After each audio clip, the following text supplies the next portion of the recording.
The laughter didn't start right away. It came a beat after the words, just long enough for the sting to bloom, when my father lifted his champagne glass under the chandelier glow and announced to anyone within earshot, "Julia has never been able to keep a job. Not one." The room didn't fall silent, but the reaction was worse. The knowing smirks, the lifted brows, the amused glances traded across linen-covered tables. Evan let out a short, sharp laugh, the kind meant to puncture rather than entertain. "Seriously," he added, "nobody keeps her for long."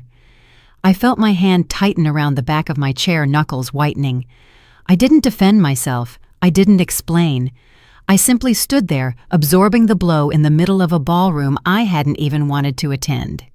The Winter Arts fundraiser in Shorehaven wasn't flashy, but the community treated it like a yearly coronation, soft light sequined dresses, old friends performing niceness for sport. My mother insisted I attend. "It'll look good for you," she'd said. "You never know who might help you settle down, find something stable." Stable. The word clung to me like a label I never agreed to wear. From the dessert table, the warm scent of sugar drifted across the room, a sweetness that felt at odds with the bitterness rising in my throat. Around me, people pretended not to listen while leaning in just enough to hear more. Shorehaven always loved a story, especially the kind told at someone else's expense. That internship fiasco when she was 18 should have been a sign, Evan added loudly. He didn't glance at me. He didn't need to. He spoke as though I were furniture present, silent, decorative. My mother finally noticed the sudden hush at our table. She leaned forward with a strained smile. "Oh, for heaven's sake, she just hasn't found her place yet." Another dressed-up way to say disappointment. That familiar heat rose behind my eyes, and I stepped back from the table before it could spill over. But I hadn't taken more than 2 steps when the stage lights flickered. Someone from the organizing committee tapped the microphone and shouted, "We have breaking news, hang on!" The chairs shifted, heads turned. Curiosity overtook cruelty in seconds. My mother nearly jumped to her feet.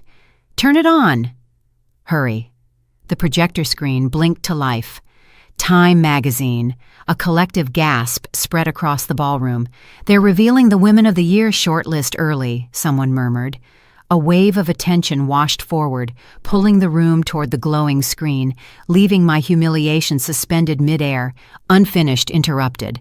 I slipped toward the hallway, letting the distraction swallow every pair of eyes that moments earlier had been judging me.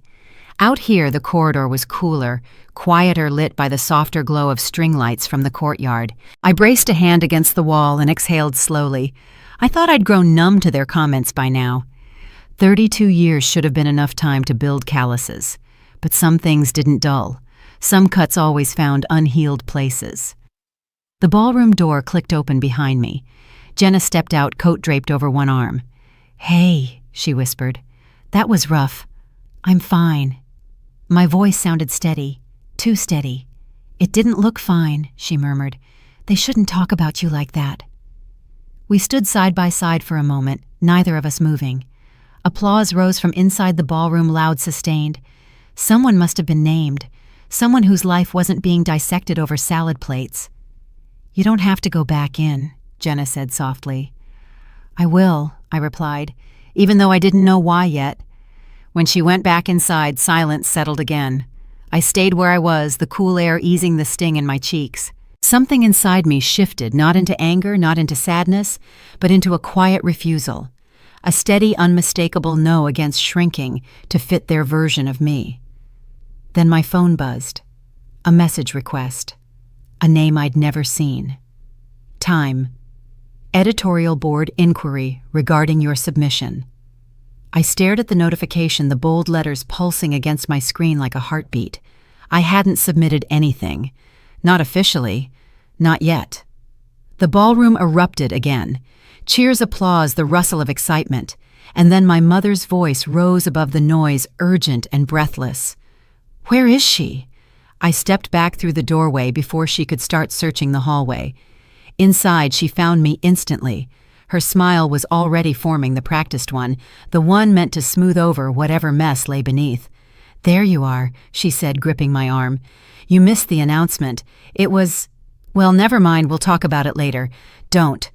My voice was quiet, but the word was solid. Her smile faltered. What do you mean, don't I mean? Stop trying to cover it up. Stop pretending it didn't happen. My father looked up. Evan stopped mid-laugh. They recognized the tone one I'd never used with them before. I sat down at the table again. Not for politeness, not for peace. I sat because leaving would have felt like confirming their version of me. The room erupted into applause again, but I didn't join in.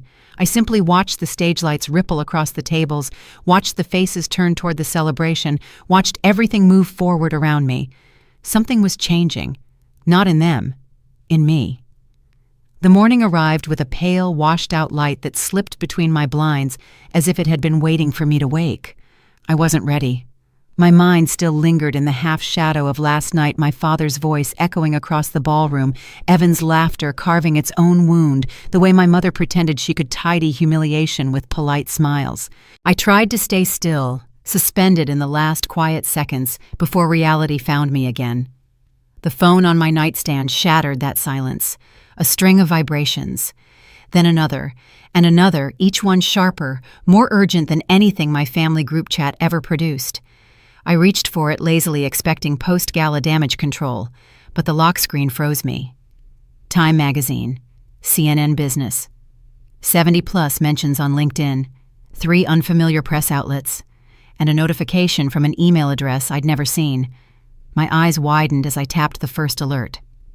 Time announces First Woman of the Year, Honorary Community Innovation category goes to my name. My name is in bold. Spelled correctly, framed under the Time masthead like it belonged there. The breath left my chest in a single slow release I didn't know I'd been holding for years. Message after message flooded in, journalists asking for interviews, producers requesting pre-calls, women from across the country sending paragraphs about how my work had changed their lives. My thumb scrolled stunned until an email near the top made my heart jolt. Aaron Thompson. Subject, I hope you're not angry. Found your files, cleaned them up, submitted the packet for you. You should have been here years ago. I only gave them what you already built. I pressed my palm to my forehead. I couldn't decide whether to laugh or cry. A soft knock broke the spell. Julia. My mother's voice slipped through the door before I could respond. She stepped in with the same careful posture she used around holiday arguments, as if walking too quickly might break something fragile. I wanted to talk, she said, about last night. I held the phone against my leg screen, glowing with alert after alert. Did it get out of hand? I asked. You know how your father is. Her voice tried for lightness but couldn't reach it. He thinks teasing makes things easier. It didn't make anything easier, I said. And Evan, she began. No, I cut in. Let's not pretend he didn't mean what he said. Her face tightened, not from defensiveness, but from impact. We were tired, she whispered. It was a long night. My silence this time wasn't passive, it was deliberate, and she felt that. Her gaze drifted to the phone in my hand. Why is Time magazine messaging you? Before I could tuck it away, a preview banner lit up the screen. Are you available for a national segment tomorrow? She inhaled sharply. Julia, what is happening? I placed the phone in her palm. Her eyes skimmed the headline. Then I froze. Is this real? She whispered. It's real. When did you apply? I didn't, I said. Aaron sent it in. Her lips parted, stunned. Someone else believed in you that much. The question landed deeper than she knew. Yes, I said quietly.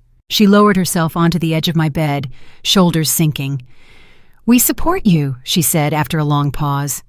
I didn't raise my voice, didn't harden it, just spoke the truth she'd spent years avoiding.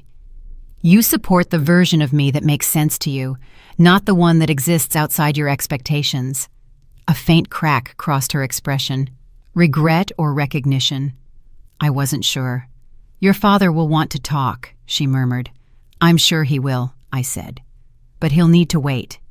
Her eyes lifted in surprise. Boundaries were new to her. To all of them. Another alert buzzed against my leg. Time. Editorial pre-interview in 1 hour. Please confirm. She stood slowly. I'll let you get ready. The door clicked shut behind her, leaving the room impossibly quiet. I turned toward the mirror across from my bed. The woman looking back wasn't the one they reduced to a dinner table joke, not the one who tiptoed around their disappointment, not the one who tried to justify dreams they never bothered to understand. There was something steadier in her posture now, something sharper behind her eyes.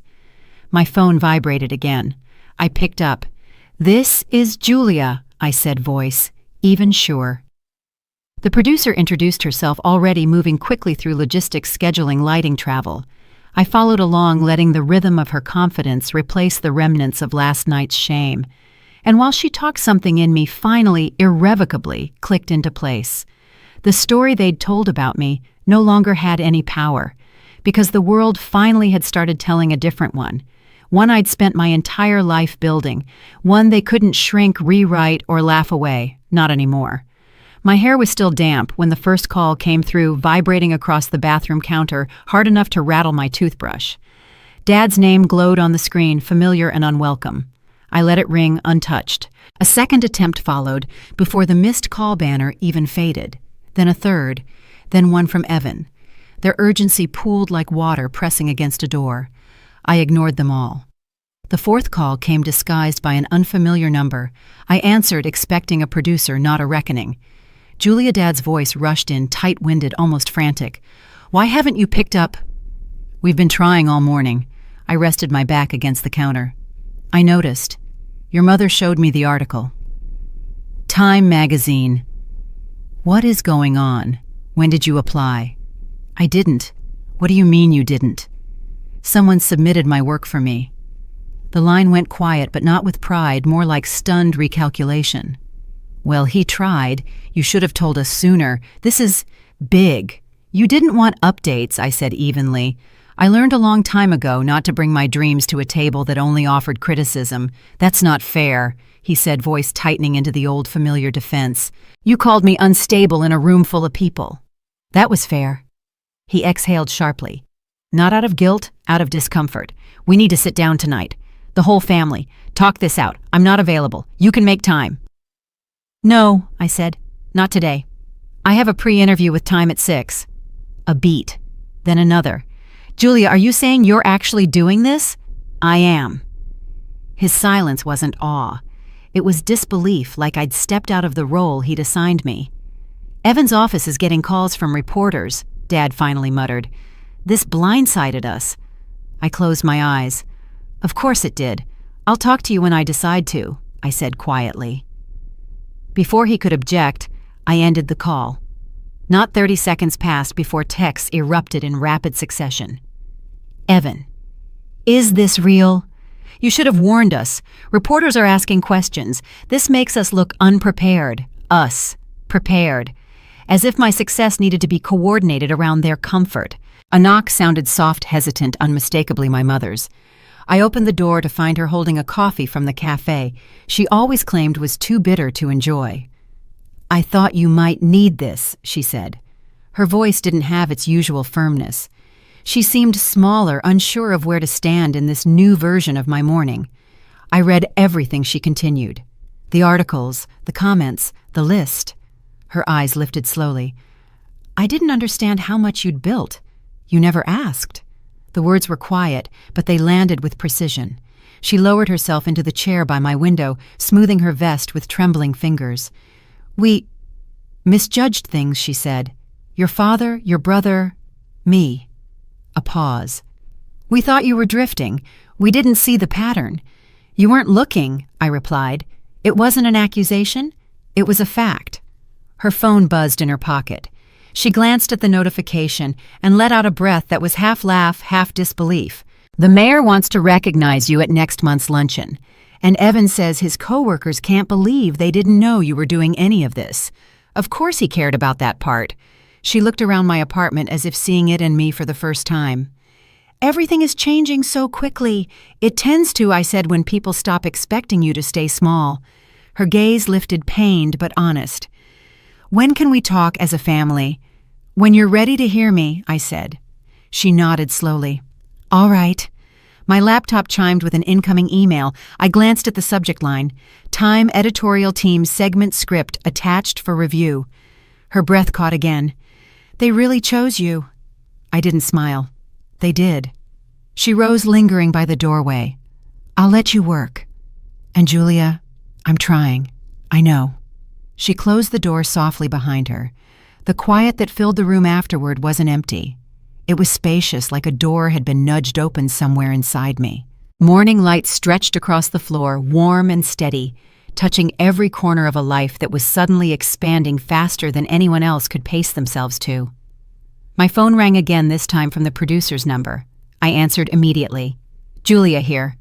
The steadiness in my voice surprised me, not because it was new, but because it finally felt like it belonged. The email didn't arrive with any urgency. No bold red marks, no dramatic subject line.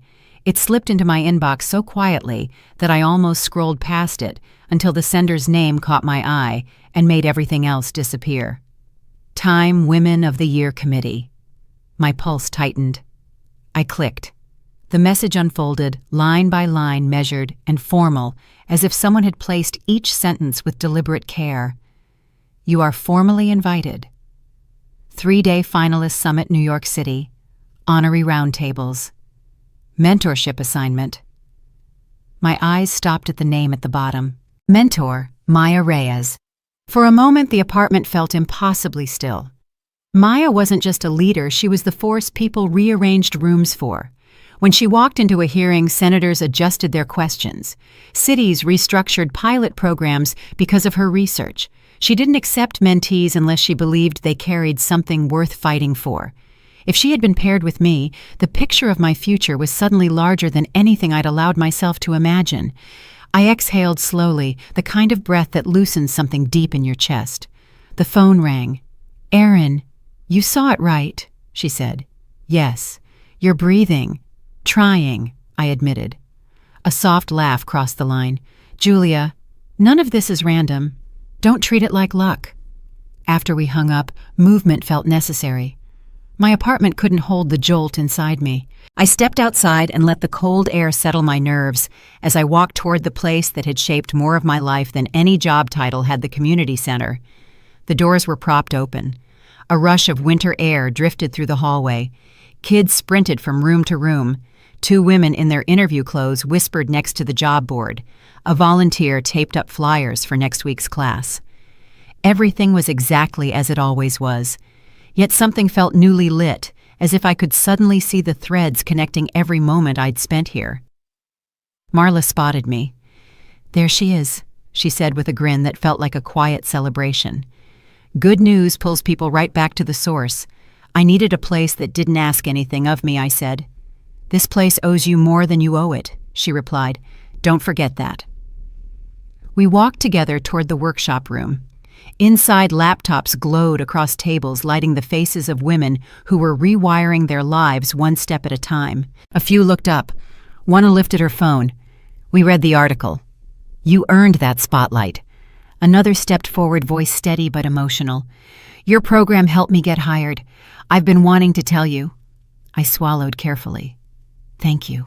Truly. Moments like these steadied something in me.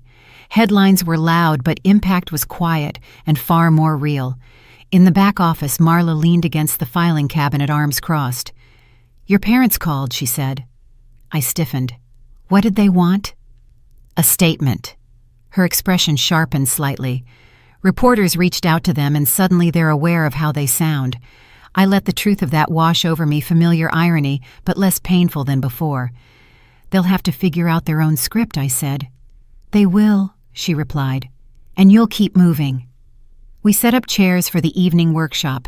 Women trickled in, some nervous, some eager, all of them carrying small hopes that felt heavier than they looked.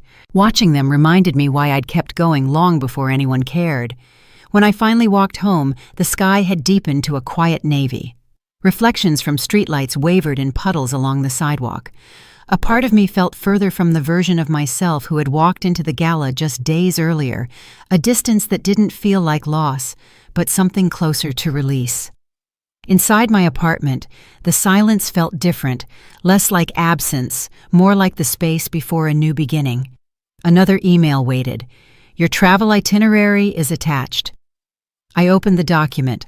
Flights, hotel, meetings arranged across 3 days, each one precise, intentional. This wasn't a symbolic gesture. They expected me to show up as someone with a seat at the table. I set my suitcase on the bed and unzipped it. The sound felt louder than it should have. I folded close slowly, pieces that felt right not to impress, but to be myself without apology. A second document appeared, a short narrative for the opening session. Tell us the moment that shifted your work, the obstacle that forced a change, and the understanding you carried long before anyone else recognized its worth. I sat on the edge of the bed, letting the prompt settle. My family had always described me through the smallest lens possible: unstable, inconsistent, someone who jumped around because she couldn't commit. They never paused long enough to understand the pattern they kept misreading. They didn't see the choices that built on each other, the foundation forming quietly beneath every transition.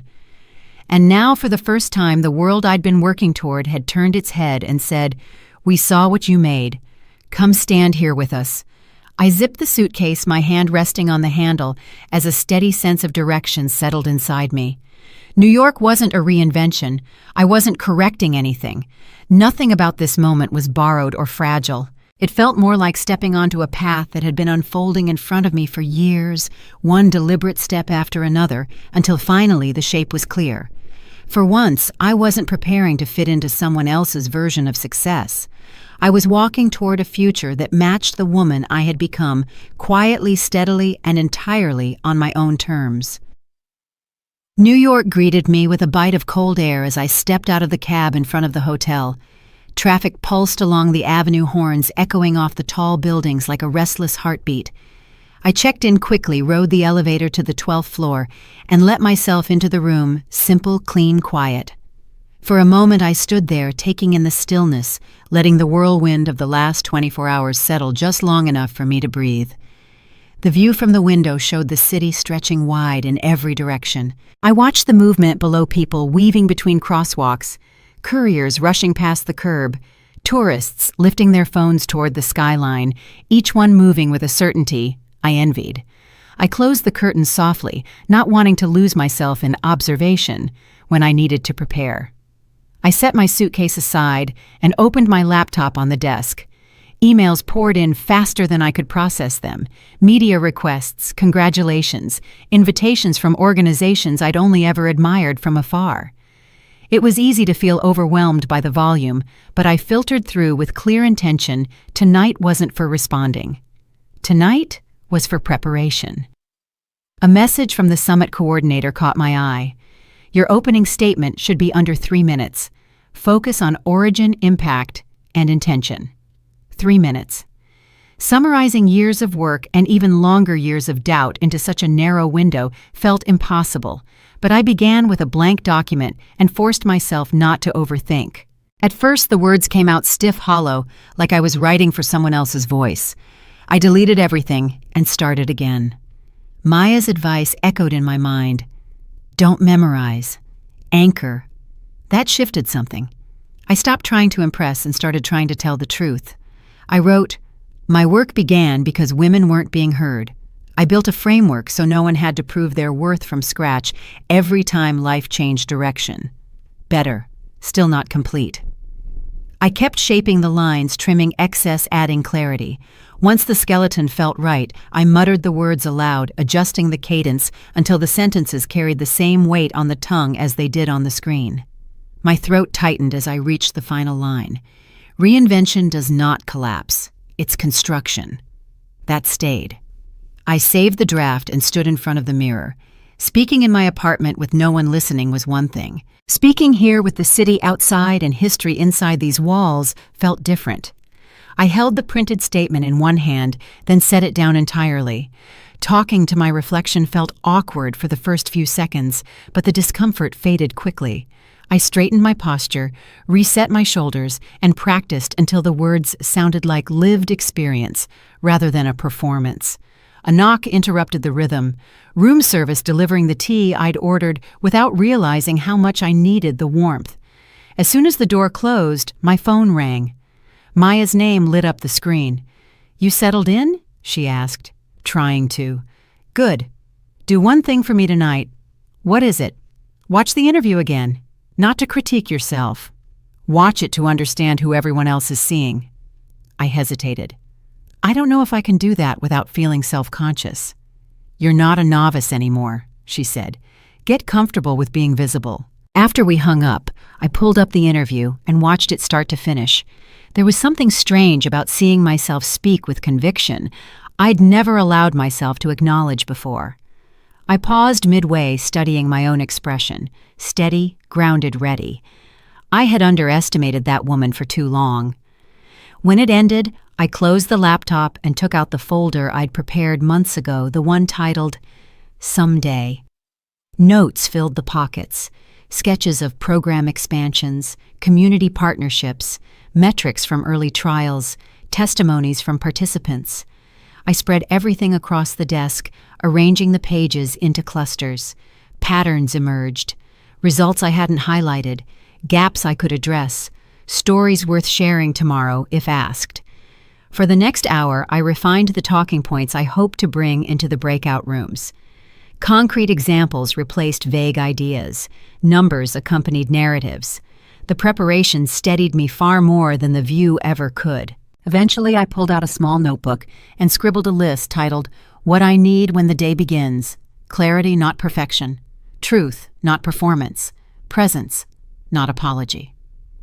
I slipped the notebook into my bag.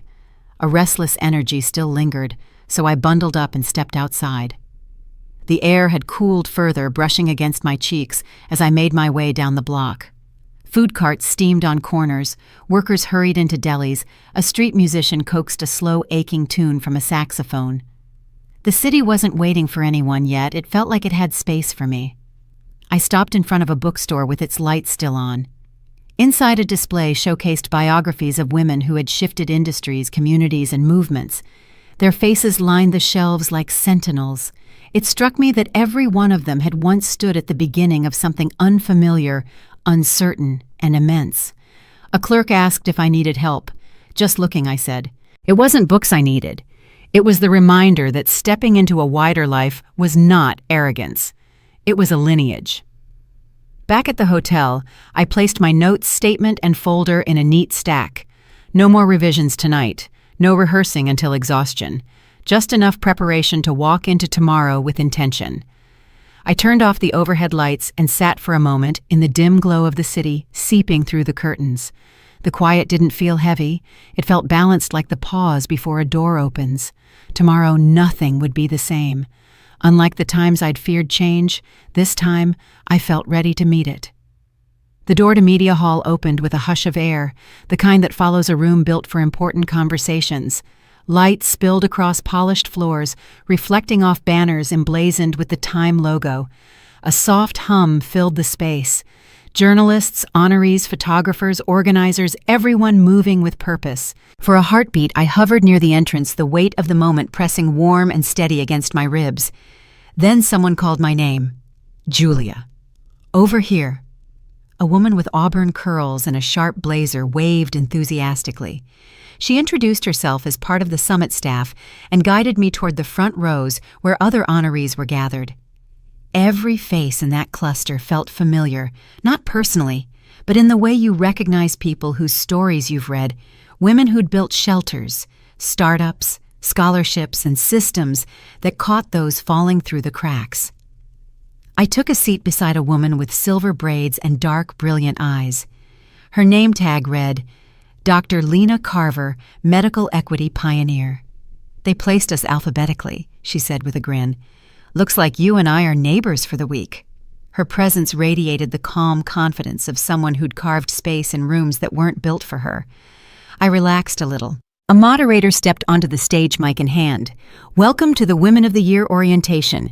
Over the next few days, you'll meet mentors, appear in media segments, collaborate on panels, and participate in policy roundtables. Phones buzzed with calendar updates. Cameras clicked. Pages rustled. The room felt like it was breathing. We're here, Lena whispered, because every woman in this room said yes to something most people said no to. The words sank deep.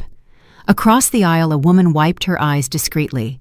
Another straightened her shoulders, as if reclaiming height she'd forgotten she had. A murmur of knowing hums spread through the section, a quiet chorus of recognition among strangers who were anything but. The orientation continued with introductions, instructions, and a flurry of paperwork. When it ended, we flowed into the networking hall, a bright space lined with tall windows overlooking the city. Coffee stations, soft jazz from hidden speakers, name badges glinting under warm lights. A staff member approached me with a clipboard. "You're scheduled for pre-interview prep in Studio B in 20 minutes. Maya's already there." I made my way down the hallway, the air shifting from open chatter to the cooler-controlled quiet of studio environments. Studio B was brighter than I expected. White walls, soft boxes, a table covered with notes, water bottles, and equipment. Maya stood near the monitors reviewing footage. She looked up, smiling. "Good timing. Ready to sharpen your story?" "As ready as I can be?" "Good," she said, gesturing for me to sit. "Because the goal isn't to memorize, it's to anchor yourself." She slid a stack of cards toward me, each one with a possible interview question. "Let's start with the basics. Why your work?" I took a breath. Because the women who came through our programs weren't broken. They were misnamed. People labeled them inconsistent, unfocused, or lost, when really they were navigating impossible systems without support. I built a framework to show them they weren't starting over. They were carrying experience that mattered. Maya's smile widened. "That's your line, the one that shows who you are." We went through question after question, some expected, others sharp enough to catch me off guard. She challenged me to be clearer, bolder, warmer, less apologetic. Every answer felt like excavating a deeper truth I'd buried under years of self-doubt. "You're doing well," she said after the final round. "Now let's work on presence." "Presence?" I raised a brow. "People don't just hear your story, they feel it. Step into your authority. You earned it." Her words weren't loud, but they filled the room. A producer poked his head in. "We're ready for the walkthrough whenever you are." "Let's go," Maya said, nodding toward the door. We moved through a corridor toward a smaller studio where a mock interview setup had been staged. Chairs angled toward each other, soft lighting, a digital backdrop of the Time logo. I sat. The camera crew adjusted angles, a tech checked audio levels. Maya leaned in just before we began. "One thing, Julia, don't shrink when they praise you." I exhaled slowly. Noted. The practice interviewer took her seat. She introduced herself, waited for the cue, and began. "Julia, you've been recognized for transforming career mobility programs for women nationwide. What sparked your vision?" I answered steadily. The words flowed easier than I expected. She followed with deeper questions, moments of failure, points of insight, stories that once embarrassed me but now felt like stepping stones. "You seem grounded," she said during a break to adjust lighting. "Nervous at all?" "Very," I admitted, "but it feels like the kind worth having." The session ended with applause from the small crew. Maya handed me a bottle of water, her eyes shining with approval. "You're ready," she said. "Tomorrow won't scare you." We returned to the networking hall for the afternoon breakout sessions. Conversations hummed all around, ideas, strategies, laughter. Women swapping stories about impossible jobs, first wins, and battles fought in conference rooms where their names were forgotten until they produced something exceptional. At one point, Lena joined me at a high-top table. "You handled that session like someone who's been doing it for years." "I didn't expect to fit here," I said honestly. "Yet somehow, it feels familiar." She nodded, lifting her coffee. "That's because these rooms weren't built for us. But we're building new ones. And your work, it's opening doors for women who never should have been shut out." Her affirmation struck deeper than she knew. When the day finally ended, I stepped outside into the cool New York evening. Traffic hissed by. Neon signs blinked. The city stretched upward in steel and light, as if reminding me that everything ambition, growth, reinvention was allowed to reach impossible heights.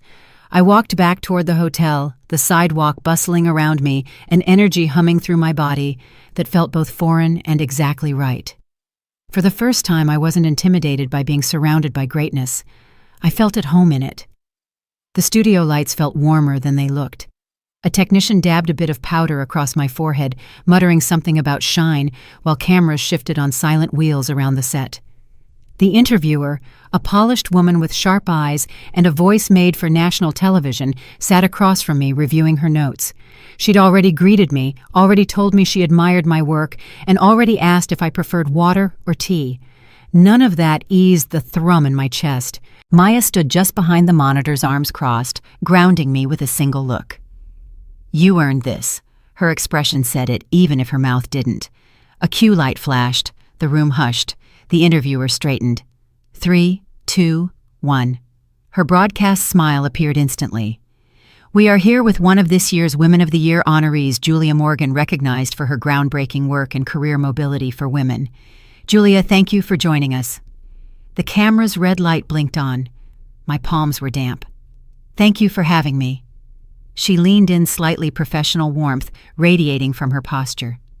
"Your program has reached women across the country, single mothers, displaced workers, women re-entering the workforce after years away. What inspired you to build something on this scale?"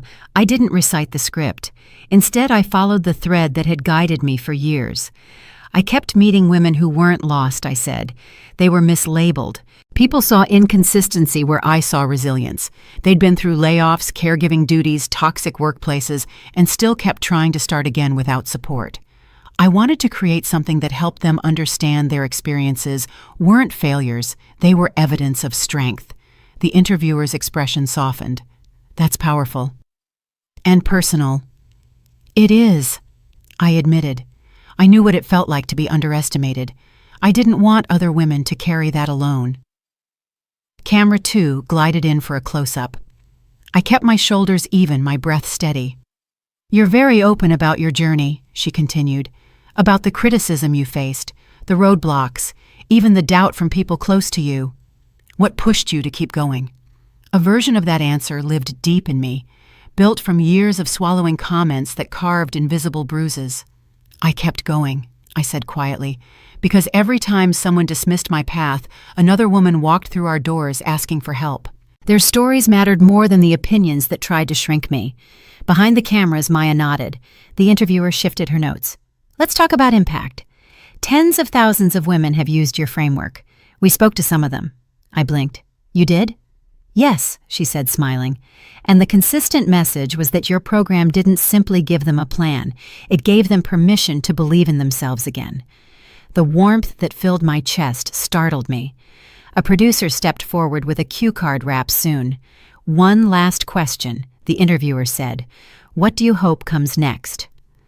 The future felt bigger than language, but I tried anyway. "I hope more women stop apologizing for wanting something better," I said. "I hope they see that reinvention isn't instability, it's courage." The interviewer's smile turned genuine.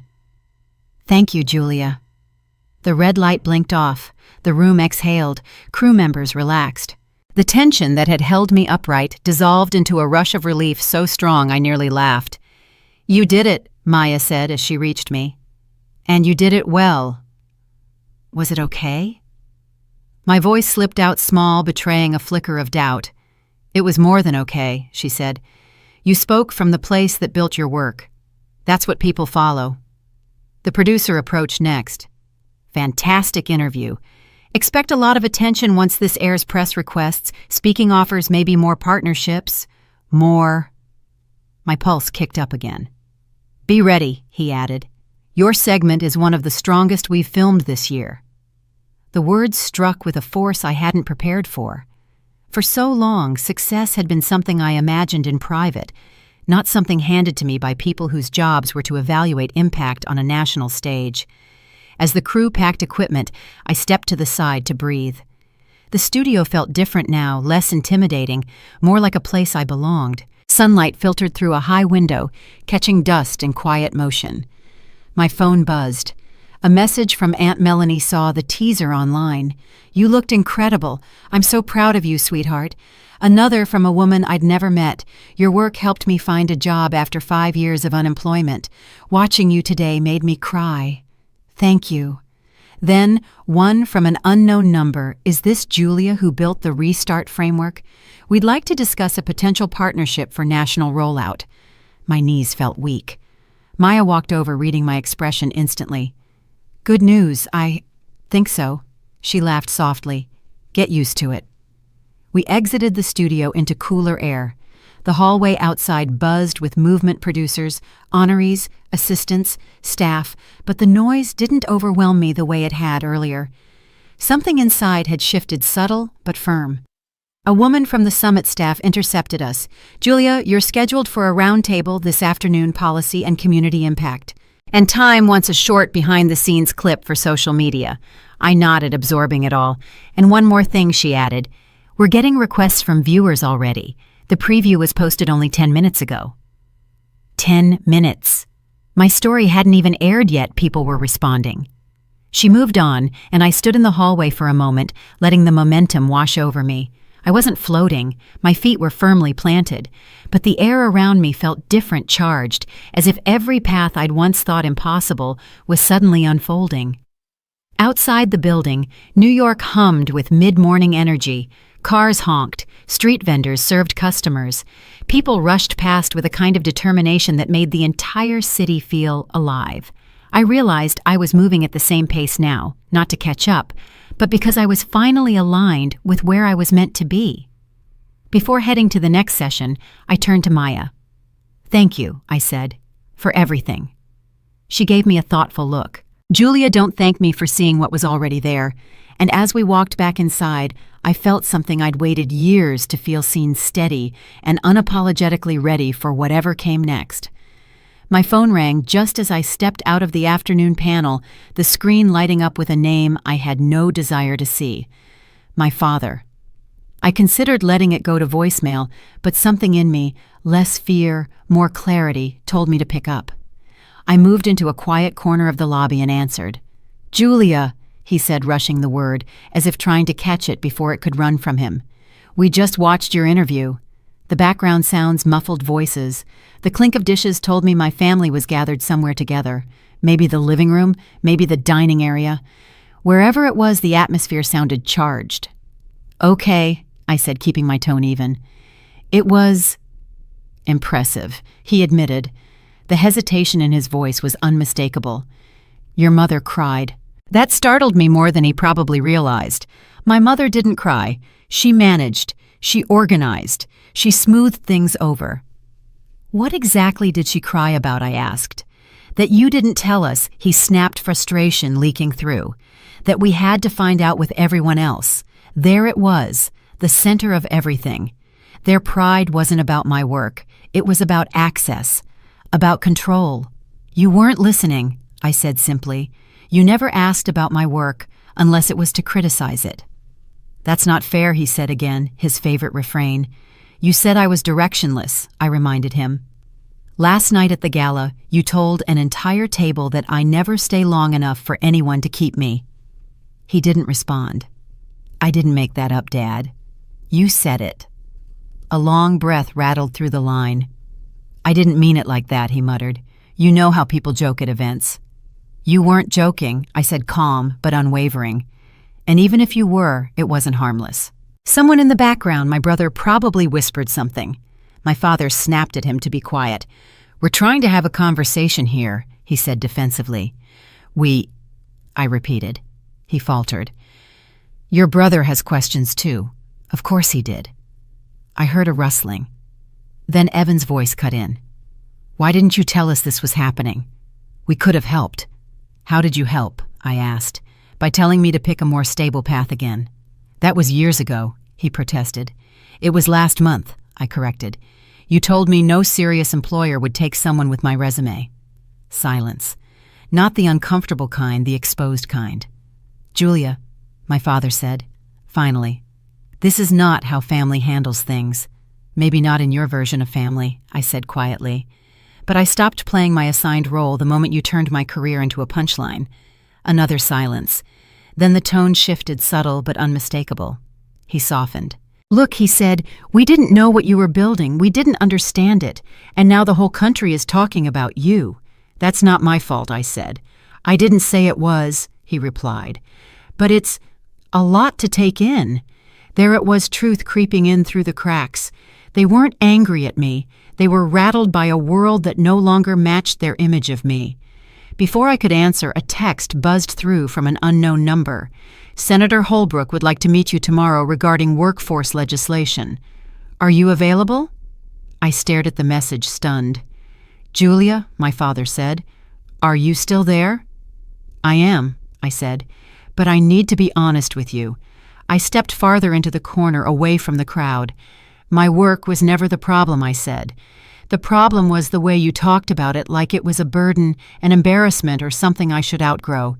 You made me feel like every step I took was the wrong one. My father's breath hitched, a small crack in his carefully controlled tone. I didn't know he whispered. I know, I said. But I need you to want to know. The words landed heavily, even for me. In the background, my mother's voice broke through faintly. Tell her we're proud of her. I closed my eyes against an unexpected sting of emotion. Your mother says my father began. I heard her, I said gently. My phone buzzed again. Time coordination. Your behind-the-scenes clip is trending on social platforms.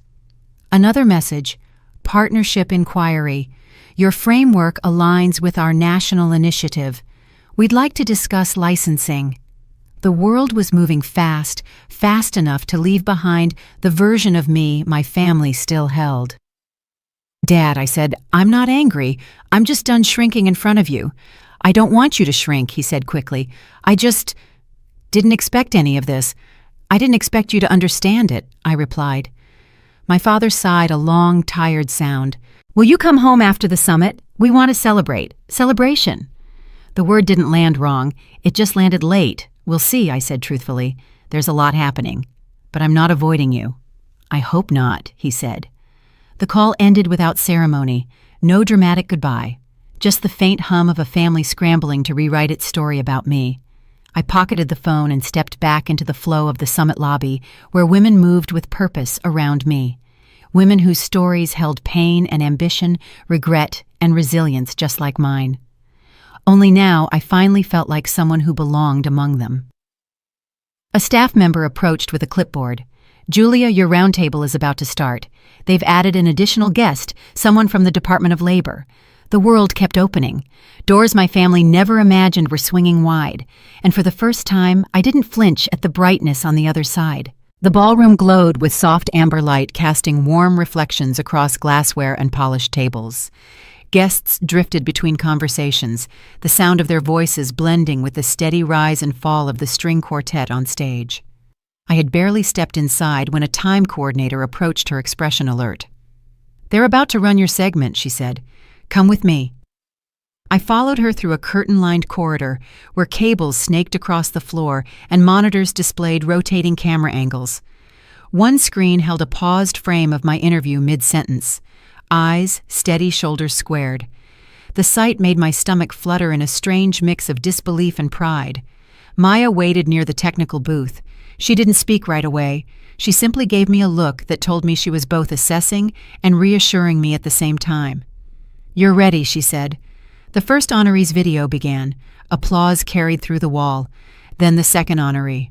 My pulse quickened. Up next, the host announced through the speakers, a woman whose work is reshaping the national conversation around reinvention and access. My name followed. The screen lit up with my face as the cameras captured the interview we'd recorded the day before. I watched myself talk about the women who'd walked through our program. Doors exhausted, hopeful, determined. And for the first time, I saw the version of myself that existed outside my family's shadow. Not scattered, not uncertain, not job-hopping. Someone who had built something real. Crew members around me murmured approval. When the segment showed a woman describing how she used my framework to regain confidence after years of unemployment, the audience in the ballroom reacted with a shift in breath, collective quiet. Even through the monitor, I felt it.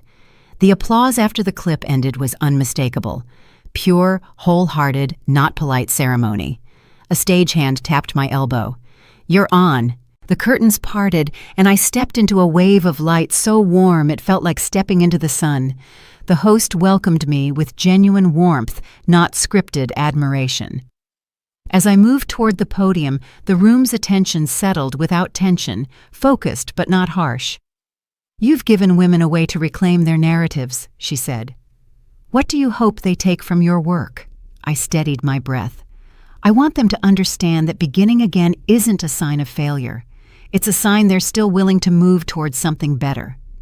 A soft murmur of agreement lifted from the crowd, and I added their worth isn't defined by the labels they were given on their hardest days.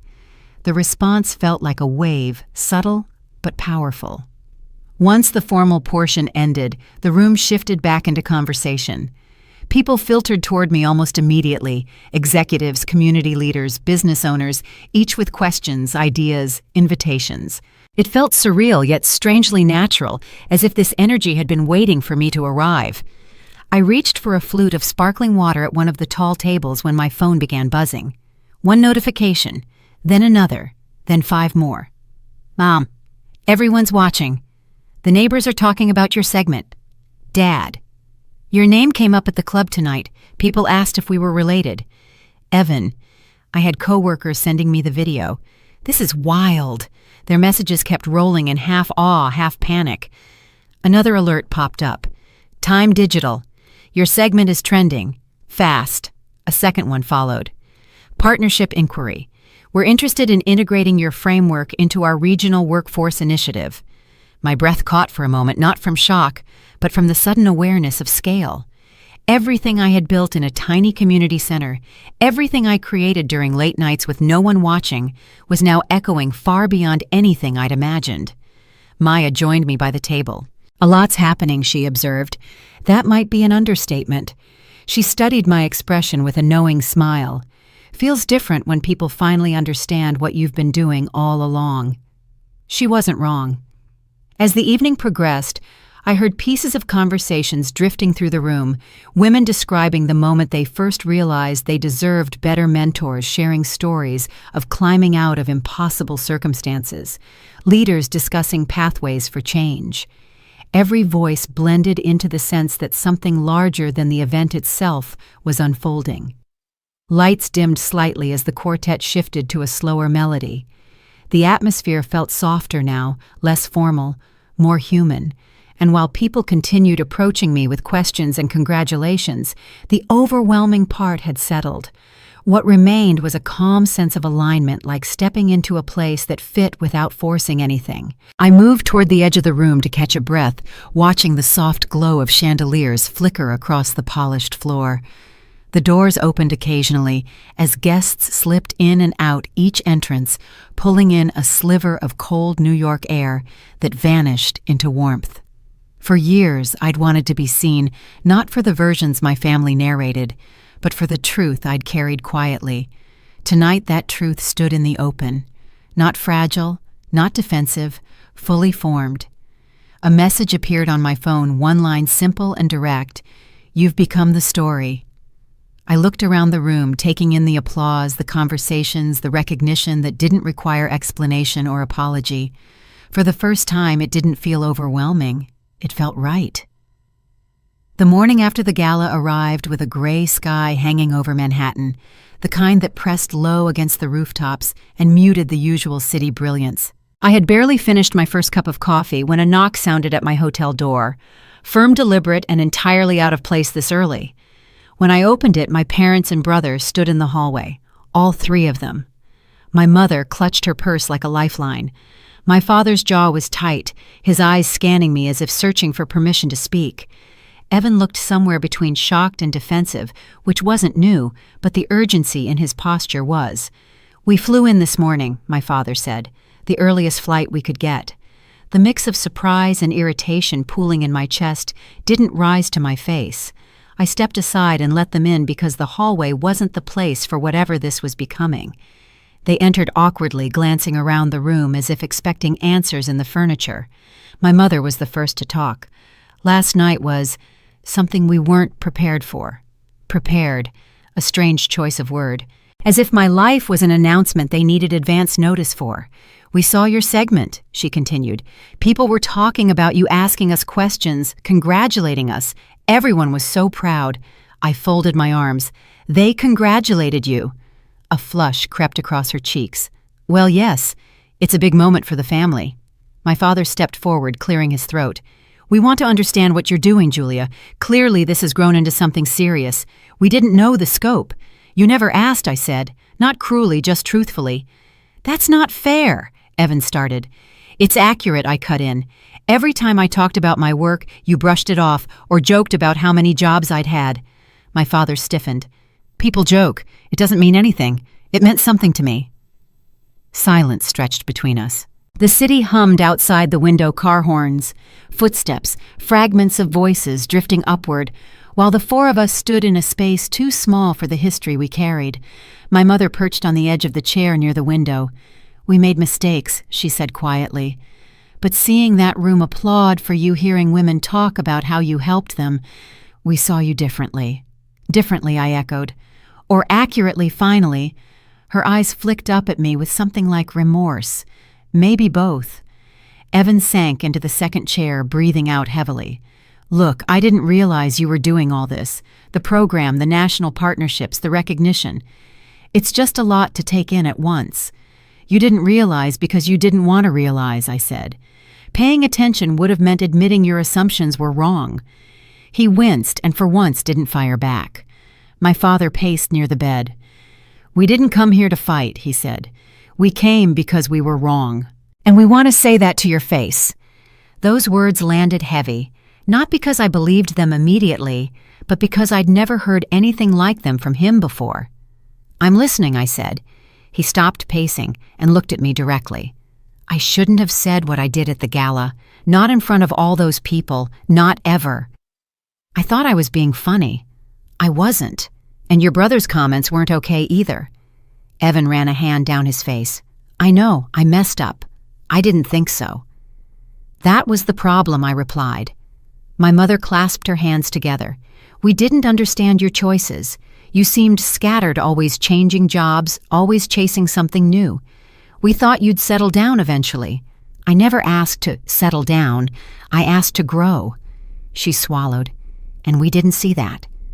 For a moment the room softened. Their faces, guilt, confusion, love, tangled with expectation, looked painfully human. Not villains, not monsters. Just people who'd been operating from fear disguised as certainty. My father stepped forward again, slower now. I'm proud of you, he said, the words stiff but sincere. Truly. My throat tightened unexpectedly. Thank you. We want to be part of this, he added. Your success, your work, your world. I held his gaze. Only if you respect it. We will, he promised. Another knock sounded at the door, this one light, quick. When I opened it, a time staffer stood with a tablet in hand. Julia, your next session starts in 15 minutes. The transportation team is ready when you are. I'll be down soon, I said. She nodded and disappeared down the hall. I turned back to my family. I have to go. My mother rose from the chair. Can we meet again later? Dinner, maybe? Maybe, I said. I'll let you know. She hugged me tentatively, as if unsure of the permission she'd been granted. My father squeezed my shoulder in a way that told me he was trying, even if he didn't know how.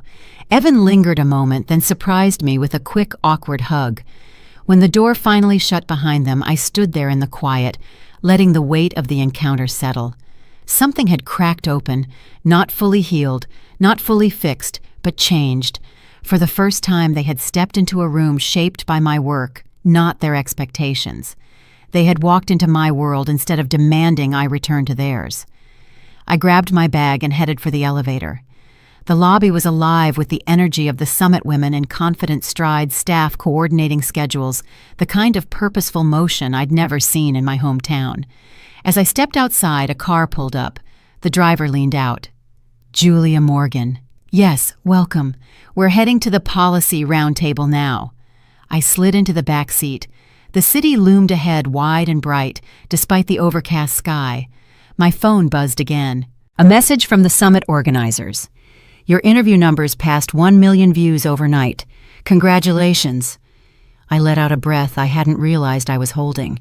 The day wasn't waiting for me to finish processing. Life had moved forward, and I was finally moving with it.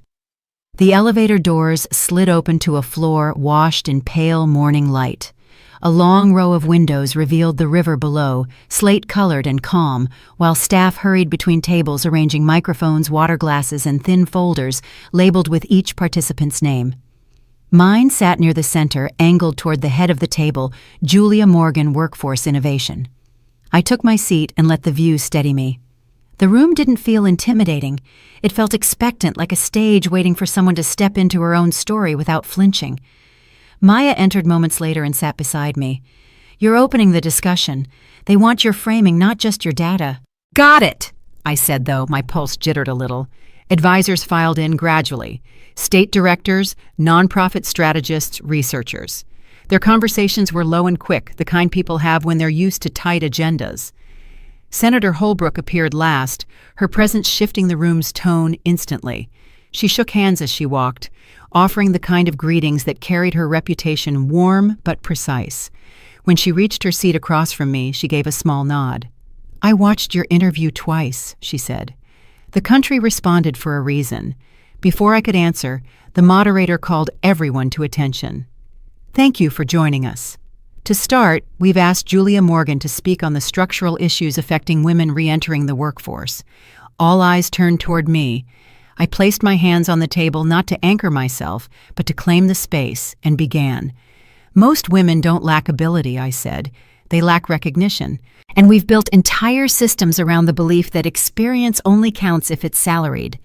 A few brows lifted, but in curiosity, not skepticism. I continued. "Let me give you a story. It matters more than any chart I could bring." The room quieted. 2 years ago, a woman named Denise came into our community center. She'd spent nearly a decade caring for her father through a long illness. When he passed, she tried to return to work, but every interview ended in the same rejection. She told me, "I've been doing everything for 10 years, but none of it counts." I paused, watching their faces. She had coordinated medical schedules, managed insurance appeals, tracked medications, communicated with specialists, and handled crises daily. Yet every employer saw the same thing on her resume, a gap. A policy analyst leaned forward, slightly, elbows resting on the table. When we translated her experience into competencies, I said she qualified for roles in logistics, patient advocacy, and operations. 3 months later, she landed a full-time job coordinating care for an entire facility. Her supervisor told me she was the best hire they'd made in years. A hush spread over the table, not silence, but something more thoughtful. "That's what the Restart framework does," I said. "It doesn't fabricate skills, it reveals them." The senator spoke next, folding her hands. "Stories like Denise's aren't isolated. We've heard versions of them for years, but rarely with a structure to support solutions. How would your framework scale to statewide implementation?" "Through partnerships," I replied. "Community organizations already have the trust. States have the resources. If we build a bridge between them, we can train local leaders to run the framework with consistency." She considered this. "And how do we measure results? Legislators won't move without clear metrics. Placement rates, retention, self-reported confidence skills, mapping accuracy. And one more thing, employer feedback.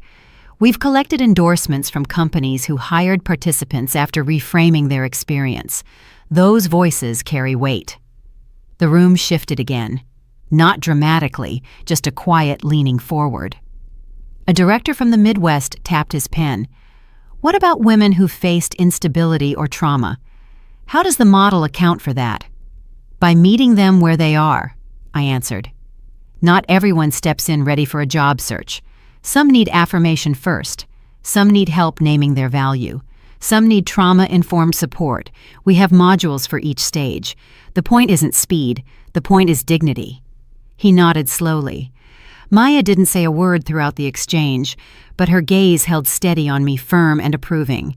She didn't need to step in. The work carried itself. The conversation deepened. A researcher asked about cross-state consistency. A nonprofit director wondered whether the framework could integrate into existing programs. I responded with examples from pilot communities, noting what had worked, what hadn't, and how adaptability mattered more than rigid replication. Then the senator leaned back in her chair, studying me with an expression that felt less like evaluation and more like recognition. "Julia," She said you're describing a shift in cultural perception, not just policy. Yes, I said. Because policy without narrative won't move. People vote for stories before they vote for legislation. If we want change, we need to change how we talk about women who start over. That landed. I felt it. The moderator eventually thanked everyone and brought the discussion to a close, but the energy didn't drop. As chairs pushed back and advisors gathered their notes, several approached me directly. One leaned in with a thoughtful frown. If you're open to it, I'd like to review your materials this week. This framework fills a gap we've been trying to name for years. Another asked for a meeting. A third requested more details about training local coordinators. None of it felt like a list of wins. Each exchange felt like a door cracking open. When the room finally thinned, Maya walked beside me toward the exit. That was the moment she said quietly, "The room didn't just hear you, they felt the story. I wasn't sure if I'd gone too personal." "No," she said. "You went human. Policy needs humanity more than it needs polish." We took the elevator down to the lobby. My phone buzzed with messages, but I didn't reach for it yet. The city outside gleamed through tall glass panes, the river catching streaks of light in slow-moving waves. "Are you ready for what's coming next?" Maya asked. "I think so." "Good," she said, "because this isn't momentum anymore. This is a shift." The doors opened onto the cold afternoon air. People rushed past the entrance, locals, tourists, workers, but for once I didn't feel like I was moving against the current. The rhythm of the city didn't feel foreign anymore. I moved through it with a steadiness that surprised me. With each breath, something inside settled into place, as if the day had quietly shifted me toward the life I'd been building all along. And the doorway behind me no longer felt like an exit. It felt like a beginning. The city was already glowing with early evening lights when the final summit reception began. A warm buzz filled the hall, laughter, clinking glasses, a quiet sense of accomplishment that settled over the room like soft fabric. Honorees gathered in clusters, exchanging stories that sounded like confessions and victories woven together. I drifted through the space, taking in the faces I'd spent days learning, admiring, and aligning with. A staff member approached me with a tablet. "Your segment just passed 2.5 million views," she said, her voice bright with excitement. "It's the most shared of the year." The number didn't hit me like a shock. It washed over me slowly like warm water reaching the shore. I thanked her, and she moved on to another honoree. I stayed still for a moment, absorbing the sensation of my life widening yet again. My phone buzzed. "Dad, we're in the lobby. Whenever you're ready." Of course they were. I'd promised them a chance to talk, and this time I didn't feel dread pressing on my chest, only a quiet readiness. I made my way downstairs through a hall buzzing with guests and staff. The elevator doors slid open, revealing my parents seated on a leather bench, and Evan leaning against a column, hands shoved into his pockets. Their posture had softened since yesterday. Less defensive, more uncertain. My mother stood as soon as she saw me. "We didn't want to pull you away from anything important." "This is important," I said. They seemed to take that in carefully, as if the sentence carried more weight than I intended. My father spoke first. "We watched the round table online. Your part was impressive. You sounded steady, certain." I replied. "I'm glad." He hesitated. "I don't think we understood how much you'd grown." "It wasn't growth you didn't see," I said gently. "It was growth you didn't expect from me." That admission didn't sting him the way earlier truths had. This one settled into him slowly, almost gratefully. Evan stepped forward. "Can I say something?" His voice held an edge I didn't recognize, a responsible tone almost. "I talked to one of your program participants today. She found me through LinkedIn." He rubbed the back of his neck. "She said your framework helped her get a job after being out of work for years. She was crying on the phone." My breath slowed. "She reached out to you." "Yeah," he said, nodding. "She wanted me to know what you'd done for her, and for women like her." I needed to hear that from someone who wasn't family. My mother dabbed under her eye. "You built something good, sweetheart. Bigger than anything we imagined." "I know," I said softly. "We're trying," she whispered. "We don't want to lose you over our own blind spots." "You won't," I told her. "But I won't shrink to fit old expectations either. I don't want you to," she said. The honesty in her voice loosened something tight in my chest. A group of summit staff passed by, heading toward the ballroom. My father watched them go, and then looked back at me with a raw expression I'd rarely seen on him. "I'm proud of you," he said again, quieter this time, but more real. "Thank you." He cleared his throat. "Is there anything we can do to support you?" "Yes," I said. "Let me define myself, and let the rest come from there." My mother reached for my hand. I didn't pull away. We stood in an imperfect circle. 4 people who had hurt one another, misunderstood one another, but still cared enough to show up in a city far from home to try again. "I should head back upstairs," I said. "There's a closing program." "Of course," Dad replied. "We'll stay out of the way, but we'd love to see you after if you're willing." "I'll let you know," I said. "Tonight isn't just about me. It's about everyone here." They nodded, accepting the boundary with grace I wasn't sure they were capable of before this week. When I returned upstairs, the reception had swelled. The air carried a sense of finality mixed with celebration, like everyone knew something meaningful was ending and beginning in the same breath. Maya waved me over from a corner where she stood with a few board members. "How'd it go?" she asked once I reached her. "We're getting somewhere," I said. "Not perfect. But honestly, that's better than perfect," she replied. A cluster of honorees raised their glasses as the program director stepped up to the small stage near the center of the room. Conversations quieted. The music softened. A spotlight landed on the director, her smile warm and proud. "Tonight," she said, "we celebrate every woman who refused to step aside when doors closed. Every woman who built her own path. Every woman who stood up even when the world tried to talk over her. And every woman who's rewriting what leadership looks like." The room erupted with applause. Someone tapped my elbow, "Lena." "That last line was for you," she whispered. "Maybe for all of us," I murmured back. The director continued. "Before we close, we want to acknowledge one of our honorees, whose segment sparked a national conversation about reinvention and dignity at work. Julia, thank you for reminding the country that starting again is an act of courage." Applause swept through the room again. Warm, genuine. I felt the recognition, but it didn't inflate me. It settled like something I'd finally grown strong enough to carry. After the applause died down, the music rose again.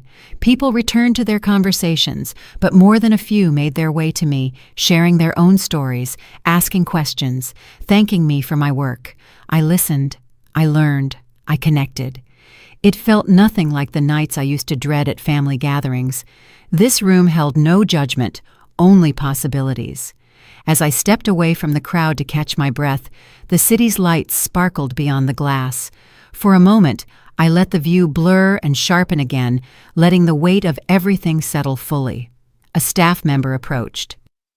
"Julia, do you want to record a short message for viewers following the summit coverage?" I nodded. "Sure." She raised her phone, hit record, and I spoke not with rehearsed lines, not with careful placement, but with the truth that had guided every inch of this journey. If you're watching this and you've ever felt behind or uncertain or mislabeled, don't let that be the end of your story. You're allowed to take the long route. You're allowed to change direction. Reinvention is not weakness, it's momentum. The staffer lowered her phone, eyes bright. "That was perfect," she said. But it wasn't rehearsed. It wasn't polished. It was just me. As the night wore on and the crowd thinned, I finally stepped outside, letting the cool air wash over me. The streets shimmered with passing headlights. A siren wailed faintly, carried by the wind. I looked upward, letting the city's energy root itself in me. A long journey had brought me here. Every overlooked idea, every dismissed attempt. Every year my family misunderstood who I was becoming. None of it had been wasted. The air felt steady around me, almost warm despite the cold. And then, like a quiet thread pulling through the night, a memory surfaced the ballroom months ago. My father's voice carrying across white tablecloths as he told a crowd I couldn't hold on to a job, and my brother laughing as if my life were a punchline. Back then, their words felt final. Tonight, they felt small. Those short chapters in my resume weren't unstable. They were the trail markers that led me exactly here, with work that mattered, a room that recognized it, and a future built from choices that were mine alone. The men who once believed no workplace would keep me had never imagined I'd build something that didn't need anyone's permission to exist. And the woman standing here now, she wasn't looking to be kept. She'd created her own place to belong and stepped into it without apology. The city hummed around me, a glowing map of every direction I could go next. And for the first time, the ending wasn't something happening to me. It was something I chose.